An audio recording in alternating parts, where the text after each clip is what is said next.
엄마 아빠 모두 알고 할아버지, 할머니, 시사님까지 우리 동네 어린이병원. 어느 병원에 가야 될까요? 오늘은 자폐 스펙트럼 장애에 대해서 얘기를 하려고 하는데 조금 다르게 우리 미디어 속에 나온 뭐 영화나 드라마나 책 속에 나온 우리 자폐 스펙트럼 장애에 대해서 좀 얘기를 해보려고 합니다. 안녕하세요. 또 뵙게 돼서 반갑습니다. 주제를 이렇게 미디어 속에 자폐인들의 삶, 뭐 자폐 스펙트럼 장애를 정하고 나서 이렇게 좀 검색을 해보니까 제가 기억하고 있던 것보다 훨씬 많은 그 정말 작품들이 많죠. 있더라고요. 사실 저나 어린애기들을 둔 부모님들이 자폐 스펙트럼 장애 하면 제일 처음 떠오르는 영화는 아마 마라톤이 아닐까 싶어요. 고전이죠, 마라톤 거의. 그죠? 조승우가 초원이로 나온. 그렇죠. 그 영화 어떻게 보셨어요? 그래서? 첫째는 우리나라에서도 이렇게 자폐성 장애인을 다룬, 정말 이렇게 잘 다룬 영화가 나왔구나라는 게 처음엔 좀 반가웠어요. 제가 자폐성 장애를 가진 친구들을 처음 보기 시작해서 뭐 몇 년 안 됐을 때 나왔던 것 같아요. 그래서 일단은 조승우 씨가 연기를 너무 잘했고 교과서에 나오는 이 자폐성 장애를 가진 전환기 청소년, 청년의 그런 모습을 굉장히 잘 그렸다고 생각을 하고 봤거든요. 저는 그 장면이 좀 떠오르거든요. 초코파이만 먹는 아기 때 그래가지고 엄마가 엄청 속상해가지고 근데 아이는 계속 초코파이만 먹겠다고 하고 그래서 막 혼나가지고 빗속에서 막 혼나고 이런 장면들. 그렇게 뭔가 자기 규칙이 있는 거 6시 15분이 되면 꼭 그 동물이 나오는 다큐멘터리를 봐야 되고 그런 규칙이 있고 그리고 왜 우리가 반향어라고 하는 뭐 광고에서 나오는 말을 따라하는 거, 눈 맞춤이나 표정을 짓는 거나 이런 거 미숙한 거 이런 게 많이 나왔잖아요. 그래서 굉장히 정말 이렇게 잘 그렸다라는 느낌을 가졌는데 대중들에게 좀 소개를 했다. 맞아요. 그러니까 우리나라의 자폐증, 자폐성 장애라는 거를 널리 알린 최초의 영화라고도 볼 수 있을 것 같아요. 우리 실존 인물의 영화고 주인공이 되는 그 청년이 부모님의 도움을 받아서 어떻게 이렇게 자기의 자아를 실현했는가 이런 거를 보여준 감동 스토리죠. 사실은 이 영화를 이제 교육에도 쓰고 뭐 저희 의과대학 학생들한테도 보여주고 자꾸 보다 보니까 아쉬운 점이 눈에 조금 보이더라고요. 그래서 이게 굉장히 잘 그렸음에도 불구하고 여전히 이 초원이를 보는 관점이 초원이 자신의 관점이 아니라 약간 조금 더 초원이 어머니에게 공감을 하고 있다던가 슬픈 부분이 많았잖아요. 그래서 초원이가 스스로 독립적인 청년으로서 살아가는 거라기보다는 엄마가 돌봐야 되는 존재고 아빠가 돌봐야 되는 존재고 가족이 보호해야 되는 굉장히 좀 의존적인 존재로 그렸다는 게 저는 조금 아쉬운 부분이었고 워낙에 인상적인 부분이어서도 그랬지만 초원이 다리는 100만 불짜리 다리 초원이 다리는 100만 불짜리 다리 몸매는 끝내줘요. 그게 약간 명대사잖아요. 근데 그게 약간 어떻게 하다 보니까 이렇게 유행어처럼 장난처럼 약간 소비되는 게 또 조금 제가 이 일을 오래 하다 보니까 약간 그런 게 보이는 것 같더라고요. 그런 게 조금 아쉬웠지만 그래도 우리나라 사람들이 자폐증에 대해서 잘 알게 된 시초가 아닌가 그런 의미에서는 굉장히 의미가 있다고 생각합니다. 그 이후로는 꽤 영화들이 많이 나온 것 같아요. 드라마도 그렇고. 그렇죠. 그래서 오늘은 저희가 이런 많은 작품들 중에서 두 작품을 골라서 이제 소개를 해드리려고 하는데요. 첫 번째 작품은 지금 넷플릭스에서 볼 수 있는 것 같은데 에이티피컬 별나도 괜찮아. 별나도 괜찮아. 미국 드라마 한 편이랑 또 하나는 메리 앤 맥스라는 이 클레이 애니메이션. 호주에서 만든. 근데 이게 저는 이거를 교수님께서 소개해 주셔서 이번에 봤는데 굉장히 유명하더라고요. 상도 많이 받았고.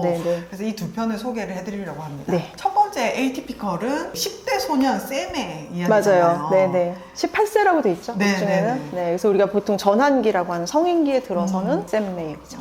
How was your session with your therapist today? She thinks that I should put myself out there and find someone to have sex with.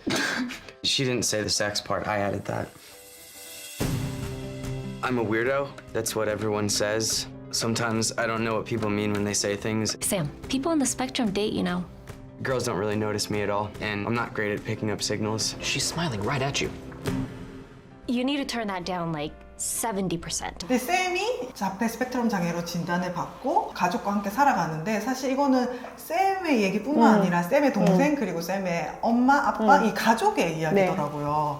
저희는 자폐 스펙트럼 장애로 진단을 받은 아동을 만나지만 사실은 그 가족을 다 네. 같이 만나잖아요. 네. 그래서 가족분들의 어떤 정신적인 역동이나 이 삶도 되게 중요한데 그런 것들을 이 영화에서 다 각자의 그런 스토리를 만들어 가고 있어가지고 저는 그게 되게 와닿았거든요. 맞아요. 저는 그 형제 얘기가 굉장히 네. 인상적이었고요. 그 케이시가 쌤의 여동생인데 육상 특기생이에요. 체육 네. 특기생인데 이 친구가 굉장히 야망을 갖고 있어요. 근데 그 야망이 두 가지 측면이 있는데 하나는 이걸로 정말 성공을 하겠다가 있고 육상을 잘해서 이 지역을 나는 떠나겠다. 네, 이런 벗어나고 싶다. 이런 욕구가 있고 실제로 굉장히 잘해서 네. 특목고의 스카웃을 네. 되죠. 근데 이 친구는 항상 어릴 때부터 이 오빠를 계속 챙기고 심지어 이제 점심을 먹을 돈도 자기가 이렇게 갖고 맞아요. 다니다가 네네. 점심시간 되면 줘야 되고 네. 이 학교에서 이 쌤이 계속 뭔가 친구들한테 괴롭힘당하고 놀림당하고 그럼 가서 커버도 해야 되고 학교에서 보호자 역할을 하죠. 그래서 저는 이 케이시를 보면서 참 안쓰럽다는 마음이 많이 들었습니다. 실제로 자폐성 장애를 진단받은 친구들의 형제들이 이게 말 못한 고민들을 많이 갖고 있잖아요. 네, 맞습니다. 네. 형제 중에 하나가 자폐 스펙트럼 진단을 받게 되면 이 나머지 형제가 굉장히 여러 가지 역할을 하게 되죠. 어떤 때는 학교에 가면 보호자 역할을 진짜 네. 그 케이시처럼 보호자 역할을 하게 되기도 하고 근데 여전히 어린아이이기 때문에 그렇죠. 막 어리광 부리고 막 의존하고 싶고 막 그렇죠. 땡깡 부리고 싶고 이런 마음이 얼마나 많겠어요. 똑같은 네. 아이인데 근데 그거를 정말 너무나도 이렇게 성숙하게 억누르고 사는 친구들이 굉장히 많고 근데 부모님들은 스펙트럼으로 진단받은 아이의 일이 너무나도 가족의 큰 이슈이기 때문에 여기 너무 집중이 되어 계시고 이 아이는 약간 뒷전이면서 이 아이는 자기 할 일을 너무나도 독립적으로 막 해나가고 이런 딜레마가 그려져 있는 것 네. 같아서 굉장히 안타까운 마음이 들었고 그래서 보호자분들이 이 영화, 이 드라마 보시면은 공감되는 부분이 네. 많으실 것 같고 근데 또 모른다고 하시더라도 이 드라마 자체가 되게 재미있더라고요. 맞아요. 이게 재밌는 이유가 뭔지 아세요? 쌤이 이 영화의 진짜 주인공이기 때문이에요. 전 그렇게 네네네. 생각해요. 이 아이가 자기의 목소리로 얘기를 하고 네. 자기 그런 굉장히 독특한 관심의 세계나 네. 펭귄이랑 남극 이런 거 네, 굉장히 네. 좀 물고기 좋아하고 이런 세계를 정말 자기의 목소리로 자기의 관점으로 그 누구도 눈치 보지 않고 네. 얘기를 하잖아요. 그거를 우리가 듣는 거죠. 네, 네. 그래서 이게 재미가 있는 것 같아요. 쌤에 대해서 조금 말씀을 드리면 이 친구는 시끄러운 거 싫어해서 네. 소음 제거 네, 헤드폰을 끼고 있고 자기만의 규칙을 적는 맞아요. 노트가 있죠. 그래서 여자친구도 사귀잖아요. 네. 근데 여자친구를 사귀는 과정에서 네. 여자친구 앞에서 막 장점, 단점 이런 거 쓰고 막 그래서 장점보다 단점이 많으니까 이 여자친구는 내가 사귀어야 되겠다 뭐 이런 결정을 내리기도 하고 네. 그 나름대로 알고리즘이 있는 거죠. 네, 머릿속에 네. 자기의 논리에 따라서 행동을 하는데 그게 본인의 아주 네. 날것의 목소리라서 오히려 그걸 굉장히 관심 있게 보게 되고 더 사랑스럽게 보게 맞아요. 되고 그게 실제로 귀여워 보이더라고요. 그러니까요. 네. 그리고 교수님 말씀대로 별로 눈치를 안 보니까 주인공한테 감정이입을 하게 되고 응원을 하게 되고 맞아요. 네. 그렇게 네. 되더라고요. 그래서 이게 시즌 2, 3, 4까지 나왔는데 결국은 이 친구가 대학에 가고 뭐 알바를 하고 여자친구와 관계를 어떻게 유지하고 이런 과정들이 쭉 나오거든요. 그러니까 어떻게 보면 자폐 스펙트럼 장애를 가진 청년이 어떻게 독립적인 자기 세계를 만들어 나가는가를 보여주는 네. 영화라서 이제 이것도 역시 이 친구를 약간 대상으로 보는 이제 그런 관점이 없지는 않아요. 그래도 비교적 여태까지 나왔던 영화들 중에서는 자기 목소리를 들려주고 있는 그렇네요. 그런 영화라서 저는 굉장히 인상적이라고 생각해요. 이제 두 번째 저희가 고른 게 메리 앤 맥스 네. 클레이로 만든 네. 애니메이션이더라고요.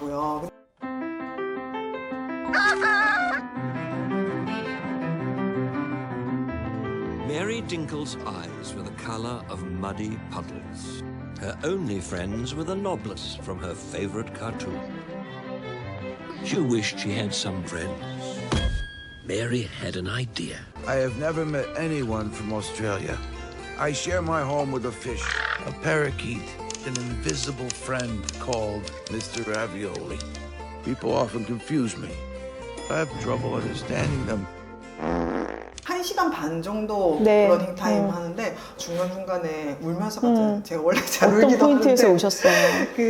이거는 이제 8살짜리 메리라는 소녀랑 40 몇 살 맥스라는 미국 뉴욕에 사는 사람이 22년간 맞아요. 펜팔을 네. 한 네. 실화로 된 애니메이션인데 메리도 친구가 없이 조금 혼자 있었던 친구고 이 맥스는 아스퍼거 신드롬으로 진단을 받고 혼자서 이렇게 좀 사는 그런 중년의 남자였는데 사실 둘이 엄청 나이 차이도 많고 맞아요. 네. 호주와 뉴욕이라는 거리 차이도 있는데 이 편지를 통해서 서로 굉장히 솔직하게 서로의 얘기를 하고 또 서로의 상황을 도와주려고 노력하고 그런 것들이 되게 엄청 와닿았던 것 같아요. 근데 이 영화는 약간 잔혹동화예요. 그렇긴 한데 이 영화가 굉장히 저한테 인상적이었던 이유는 이것도 역시 굉장히 외로운 두 사람의 본인의 목소리로 얘기를 하고 있다는 게 저는 굉장히 좀 인상적이었고 여기서 자폐 스펙트럼 장애 일종인 아스퍼거 증후군을 진단받은 거는 이 맥스 쪽이지만 이 메리도 비슷한 어떤 외로움을 갖고 네, 있어요. 맞아요. 그래서 이 메리는 맥스의 또 다른 자아와 같은 그런 역할을 하고 있다고 저는 봤고요. 메리의 목소리를 통해서 맥스의 삶을 들려주는 그런 영화고 중간중간 굉장히 조금 이렇게 어두울 수도 있는 내용이 있지만 그래도 이제 이들이 어떻게 살아가는지를 자기의 관점에서 보여줬다는 거는 저한테는 굉장히 인상적이었고 각자 어떻게 느끼실지 모르겠지만 이걸 보고 있으면 그냥 우리 모두의 내면에 있는 어떤 외로움이랄까 굉장히 독특한 사람 둘이 나오거든요. 각자의 독특함